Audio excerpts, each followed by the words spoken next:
Hello, Helen here. Welcome back to my channel. Today's cards are going to be a little bit different. I'm going to do some slimline cards. They seem to be really popular at the moment, so I'm going to give it a go. So I've cut out 2 card bases and then panels for each of them in 2 different colours, mauve and a medium blue, and I've cut them out so that they're just slightly smaller than the card base so that they'll have a little bit of a white edge around them. And I'm going to stamp with 2 stamp sets, Altenew's Poppy Garden and Beauty Within stamp sets. And I'm going to start off with mauve, putting it in my misty with it right to the top so that I've got a little bit of overlapped room at the bottom, and I'm going to stamp the 2 arrangement sets that are in the Poppy Garden set with Versamark sticky ink, and then I'm going to emboss that with silver, Ranger silver embossing powder. It doesn't stand out very well once I've heat embossed it, but later on I'll give you a bit of more of a close-up of the card, so sorry about that, it doesn't really stand out that well.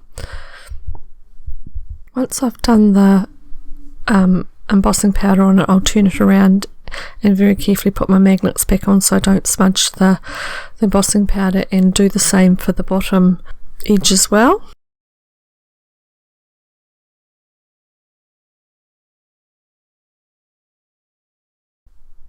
For the blue one, I'm going to use the Beauty Within stamp set, and I'm just going to use 1 flower and 1 leaf out of that, and I'm going to stamp that top and bottom with the arrangement just slightly different, and then I'm going to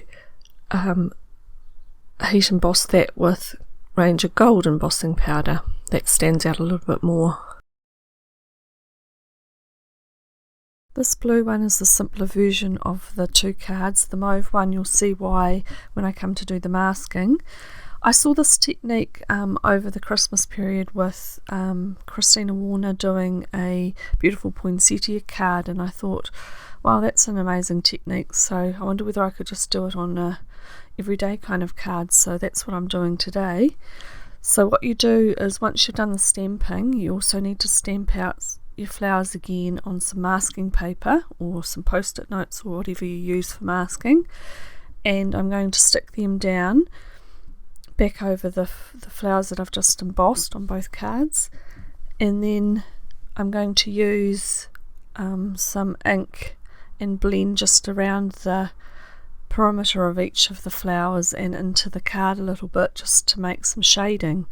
So I start off with Chip Sapphire, but it turns out to be too similar to the card base that I'm using, so I get out my just normal distress inks the first one was Blueprint Sketch, so I get out the Chip Sapphire and the Faded Jeans, which are 2 darker blue colours, and I'm going to use a Chip Sapphire around the perimeter to start with. So I'm just using a blending brush and just going over my masking, and then down a little bit into the card, and then I still find that that's not really dark enough, so then I get out the Faded Jeans and I just go around the very, very edge of where the flowers are masked, and just go over that, and it just looks amazing when you peel off the masking.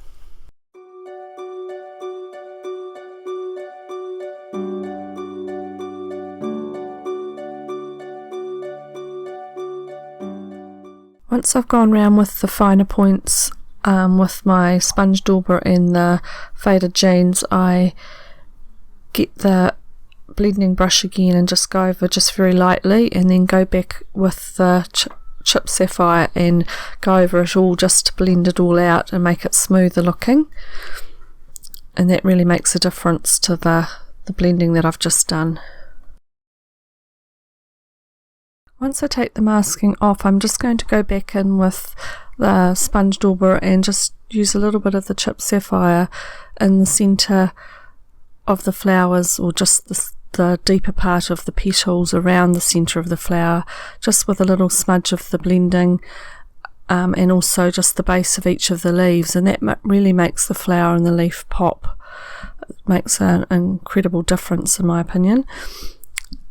So once I've done that, I can then go on with the mauve one, and you'll see why this one's just a little bit more of a advanced one, because the masking is definitely a lot finer and it took a lot more fussy cutting out, so I've got to be quite careful with the stem parts and things with this one to get all the flowers and leaves masked. But once I've done that, the process is more or less the same.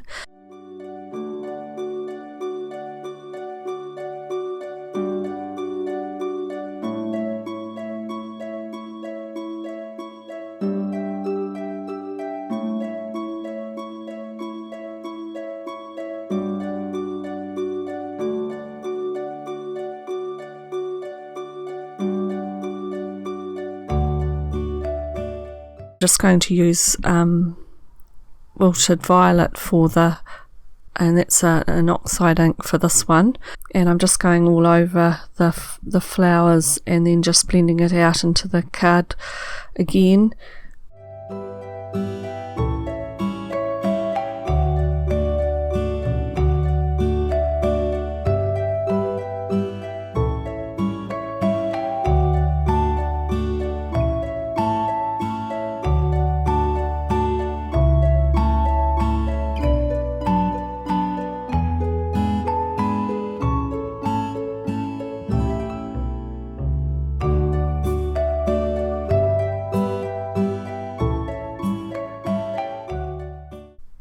And doing the same thing with just a little bit of colour into the centre of the flowers and leaves, just with the wilted violet ink, just being very careful that I don't overdo it.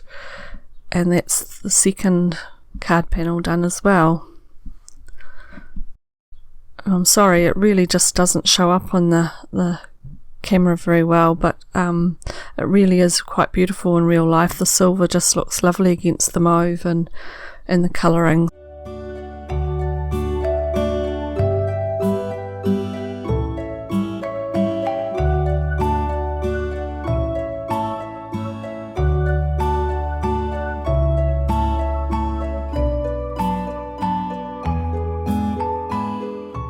Just before I stick my card panels down onto my card bases, I'm going to stamp the sentiment.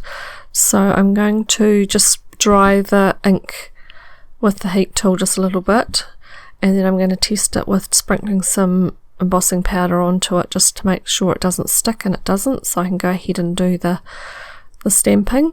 So for the blue one, I'm using the Stampendous stamp set called Big Words Happy stamp set, and for the mauve one I'm using the Altenew Birthday Wishes stamp set.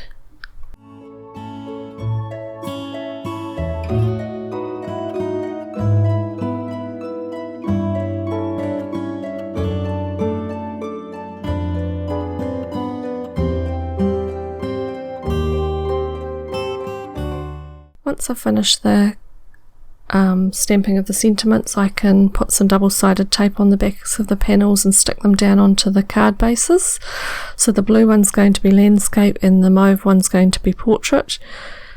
And then I decided to put a few little crystals in the right colours dotted around the sentiment area, and just a few in the flower area of each of the cards. So I'll stick them down with some Gina Connect glue, because that's a really good strong glue, and then that'll be the cards finished.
Hopefully you can see a little bit of how it looks there with the silver on the mauve card. It really is very pretty. So that's the 2 cards today. I hope you enjoyed something different with these slimline cards and this slightly different technique that I learnt from Christina Werner. I'll leave you looking at some close-up photos, and I'll have a video at the end that you might be interested in. Give me a thumbs up if you like the video. It helps to know that people like the videos that I'm producing. Subscribe if you haven't already, and we'll see you next time. Bye for now.